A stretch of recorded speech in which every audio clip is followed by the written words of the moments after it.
Hey guys, I'm Zachary Ho, a year 3 going to year 4 dental student. Why do I say year 3 going year 4? Because finals is actually coming in 2 weeks.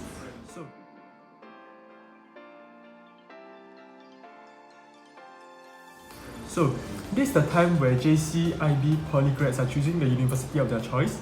So a few of my friends have actually reached out to me to share more about dentistry to their younger sister or cousins. So previously I actually made a video about a day of my life in dentistry and you can check that out too. Okay?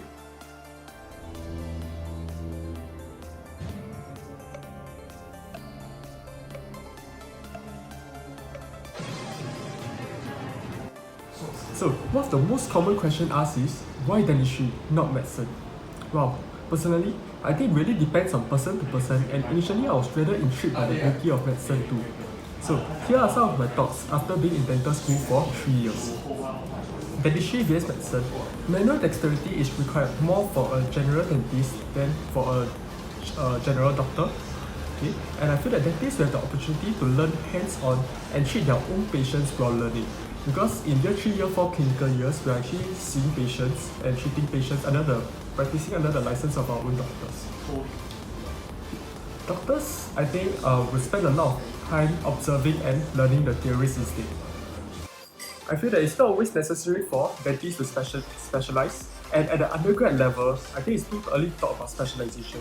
So the advice given to me was just to explore, learn as much as possible, and to keep our options open. There's also a greater degree of job control in dentistry than medicine. So what do I mean by job control? In terms of the hours you work, the days you work. So I feel that in dentistry there might be more work-life balance. So before we enter NUS, there's only one dental school in Singapore and it's the NUS Dental School. So before we enter dental school, we have to take a manual dexterity test. So it actually aims to evaluate how good we are with our hands and how suitable we are for dentistry. So since dental work is all about working with your hands, your manual dexterity is actually very important.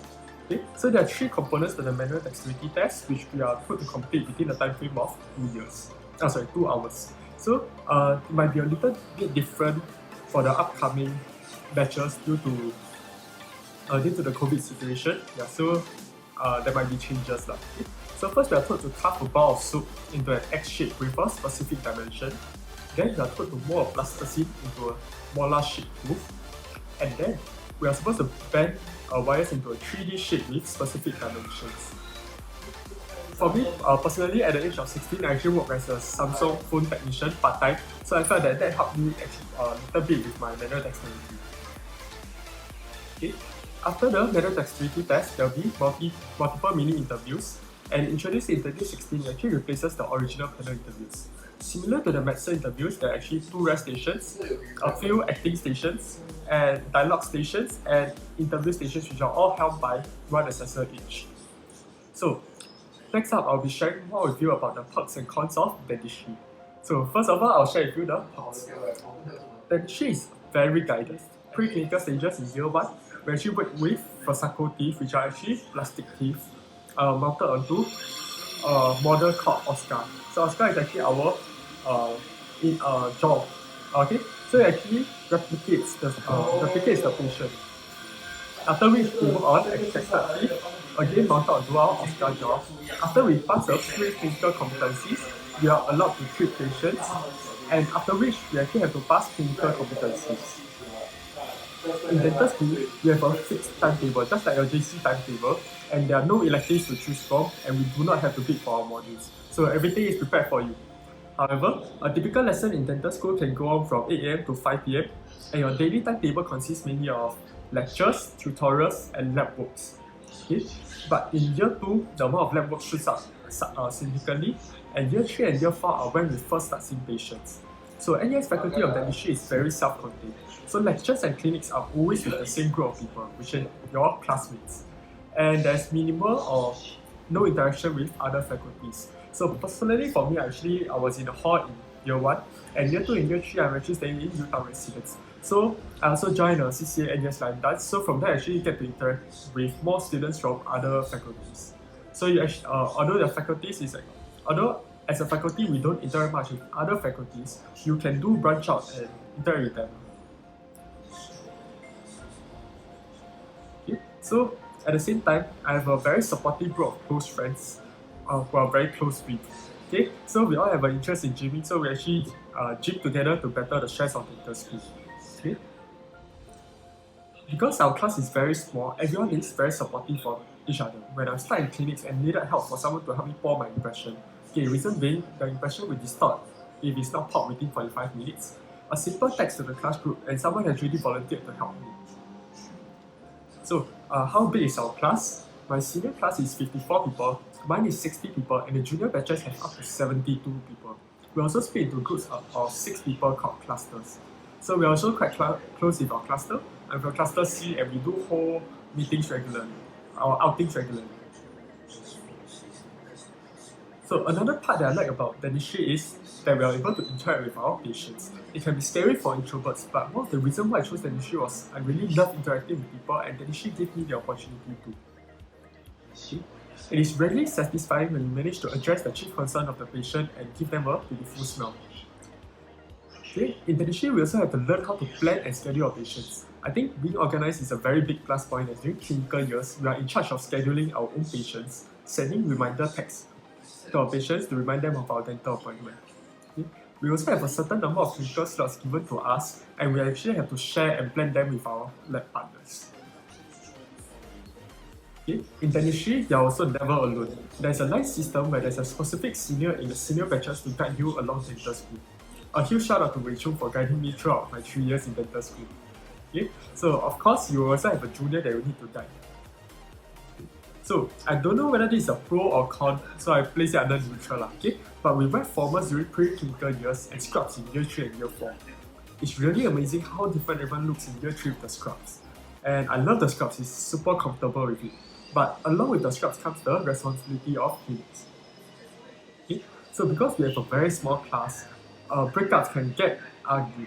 Okay? But at the same time, because we are a very small class, we get to bond with each other very well. Okay? I'm still surprised that our batch of 60 people managed to do rag, orientation camps, and so on. Yeah, it's really amazing. I also have to say that you have to be prepared to give up some aspects of the social life in dental school, especially in the clinical years, because we are spending so much time in school. Okay? Booking our patients, booking the trays, doing our lab work, we really don't have much time out of school. Okay? But at the same time, because we are spending so much time in school together, I got really close with my friends. And to be honest, I think I see my best friend more than I see my mom. So other than that, we also canvass for teeth from dental clinics. What do you mean by canvassing for teeth? Well, previously I mentioned that we practice on Fosako teeth, which are plastic teeth, and after which we practice on extracted teeth. So where do we get these extracted teeth from? We actually have to canvass them from allocated dental clinics during our holidays. Yep. But you only do it once when you're during the year 1 holidays. So the subjects that we take in dental school consist of a mix of both medical and dental subjects. However, there are many other subjects that we cover throughout our dental course, but the final year examinations are mostly in year 1, we have anatomy, biochem, physiology and oral bio. In year 2, pharmacology, pato, dental material and microbiology. In year 3, internal medicine, surgery and OMOPOR. Okay? In year 4, we have all the different dental subjects like periodontics, endodontics, DPH, ortho, operative dentistry, periodontics, oral surgery and orthodontics. Okay? But of course, with all the pros, there's also the cons of dental school. So, sorry to disappoint you, but there's no 3-month long holiday to look forward to as we only get quarterly term breaks. So, in dental school, year 1 we run with a trimester, and subsequently we run with 2 semesters but 4 terms each. Okay? So our breaks are normally 2 weeks in March and September or 4 to 5 weeks in June and December. So our peers from other faculties get to go on 6 months long overseas exchange period, dentistry students only get to go on 1 week of exchange. And sadly, my batch exchange was cancelled due to COVID. I also feel that you have to be prepared to accept failure repeatedly. Okay? For some of you, this might be your first failure in life. Okay? There are many competencies along the way, and it's not uncommon for failure to take place. Okay? You have to pass the different clinical requirements and competency tests which you are required to pass along the way before you can actually sit for our final exam. Okay? For those who are not so good with your hands, you might suffer a lot initially because your friend might spend 1 hour while you spend 2 hours on the same lab work and her work might still be better than you by miles. However, the silver lining is that with practice, our skills do get better. So my advice is practice, read up more, and keep learning. Personally, for me, I'm also still in the stage of learning and still miles to improve of. Somewhere along the line, we also learned that there are many things that are beyond our control in dentistry. So one example is just patient cancellation. So if a patient last minute cancel on you and you're not able to find a backup patient, the clinical slot is actually wasted. So that's why as an operator, we do send reminder messages to our patients to remind them not to cancel the slot or to remind them to come on time for treatment. So I think this is the time to sign up your relatives and search for prospective patients for dentures, root canal treatments, crowns, and bridges. Okay, why?